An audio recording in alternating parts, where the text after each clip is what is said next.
polygamous marriages, marriage not requiring the consent of the bride. This is what causes fear of Islam. It is not me, it is not my colleagues on this side. Point of information on that point. If Islam and Muslims are responsible for the Muslim patrols, I'm not finished. I'm not. No, I'm not. I mean, let me speak on. But the point is that it is not I or my fellow debaters on this side who are causing fear of Islam. It is the actions of Muslims that are causing fear of Islam. The question that continues to spark strong debate is whether Islam should be viewed as a religion of peace. To explore that discussion, we're looking at a presentation delivered by Anne Mary Waters at Oxford University, where she lays out her perspective on the issue. I'm interested to see how her arguments hold up, and I'd love to hear your thoughts as well. Share your opinion in the comments, subscribe if you enjoy this kind of content, and let's get into the video. First of all, on the bar, you said you admitted yourself that the bar had been set quite high. I would suggest, though, that the burden of proof is on the proposer rather than on us. It quite clearly says Islam is a religion of peace. I suggest you prove it. We've also been told here tonight when we opened that this debate must take place in the real world. Well, absolutely, yes, it must. It must take place in the real world.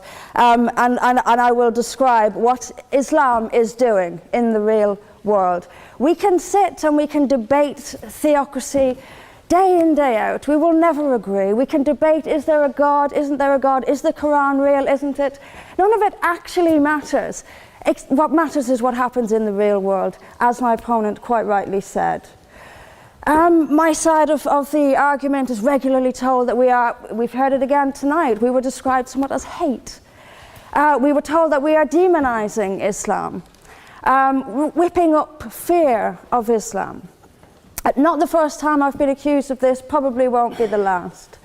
But let me just say, and let's take this into the real world as we've been advised to do, let me tell you what actually whips up fears of Islam. We would take it from the top: 9/11, the London Underground bombings, Madrid, Mumbai, Mali, Bali, northern Nigeria, Sudan, Afghanistan, Saudi Arabia, Iran, Yemen, Pakistan, death for apostasy, death for blasphemy, death for adultery, death for homosexuality, gender segregation, gender discrimination, unequal testimony between men and women in legal proceedings, child marriage, amputations, beheadings, imprisonment for being raped, anti-Semitism, burqas, execution, as I've said, for this, that and the other, the slaughter of Theo van Gogh on the streets of Amsterdam, death threats on the streets of London, butcher those who insult Islam, Muslim patrols in East London telling people they are entering Sharia control zones, polygamous marriages, marriage not requiring the consent of the bride. This is what causes fear of Islam. It is not me, it is not my colleagues on this side. Point of information on that point.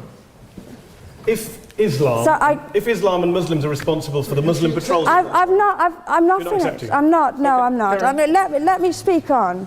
But the point is that it is not I or my fellow debaters on this side who are causing fear of Islam. It is the actions of Muslims that are causing fear of Islam. That is the real world. That is where we actually live. Then we'll be told that this is just the extreme fringe of Islam. Well, let me have a look at Saudi Arabia. Saudi Arabia is the birthplace of Islam, the custodian of its holy sites. In Saudi Arabia, a woman is not allowed to drive. She is not allowed to leave the house without a mahram. She is not allowed to vote, although they've been incredibly generous by allowing some votes in the next elections.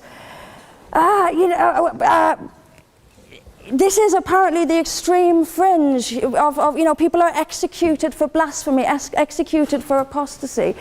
In Saudi Arabia, the birthplace of Islam, we'll be told that's the extreme fringe of Islam. No, it is not.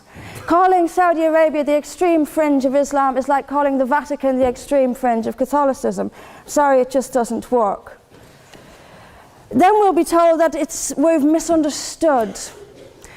Violent Muslims have misunderstood. Saudi Arabia has misunderstood. Iran, which stones people to death for adultery, has misunderstood. Yemen, which marries children at the age of 9, has misunderstood. Has there ever been a more spectacularly misunderstood religion than Islam?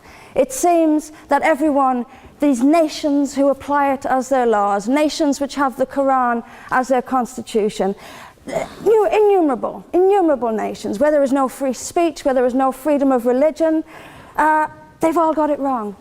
They've all got it wrong. It's quite a spectacularly misunderstood religion.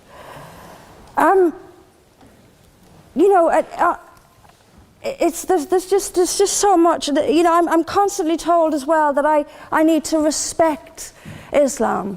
I'm never quite given a good enough reason why. I am under no greater obligation to respect Islam than I am any other beliefs.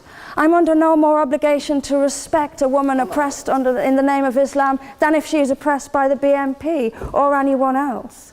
I am under no obligation to make compromises with an ideology I simply don't see as peaceful. Why don't I see it as peaceful? Because of the evidence. If I look around the world and I see the countries where Islam calls the shots, all I see is brutality and violence imposed by the state.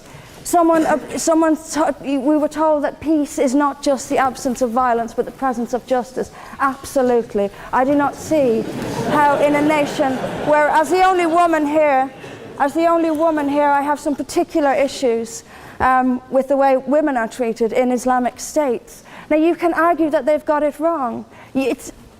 Tell them that, because they seem to think that's what it is.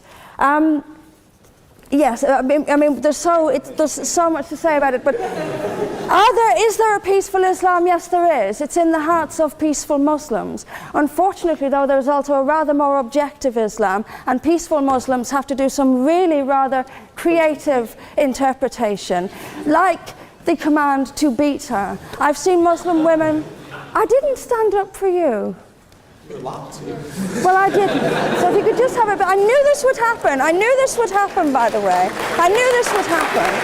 What I'm saying is completely controversial and will be booed and shouted down, and I have no doubt my colleagues the same. I knew this would happen. You say anything negative, you'll get the boos. I'm actually going to leave it there. But I will finish just by saying this. There are hundreds of millions of peaceful Muslims. That is a fact. But that does not mean that Islam itself is peaceful. Peaceful Muslims interpret verses of the Quran so almost beyond recognition. It's reinterpreted, like the command to beat her.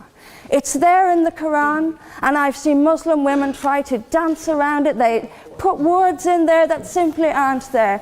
That's what it says. It says beat her. And in the countries where the Quran calls the shots, that is exactly what they do. This is not peace.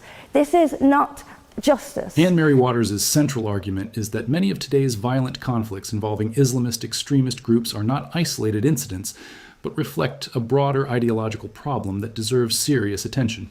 She points to examples from regions such as Africa and the Middle East, highlighting persecution of religious minorities, the influence of groups like Hamas and Hezbollah, and the role Iran has played in supporting militant organizations. From her perspective, these patterns raise difficult questions about how certain interpretations of Islam are used to justify violence. At the same time, it's important to make a distinction. Not every Muslim embraces those views, and I've personally come across many Muslims who reject extremism completely. They believe in peaceful coexistence, respect for others, and living alongside people of different faiths. Those are the voices that deserve greater attention because they challenge radical ideologies from within their own communities. Ultimately, I think the conversation should focus on confronting violent extremism without treating all Muslims as though they share the same beliefs. That's the broader warning Anne Mary Waters is trying to convey in this lecture, and it's a discussion that continues to generate strong opinions. Let me know where you stand in the comments, subscribe if you enjoy this kind of content, and I'll see you in the next video.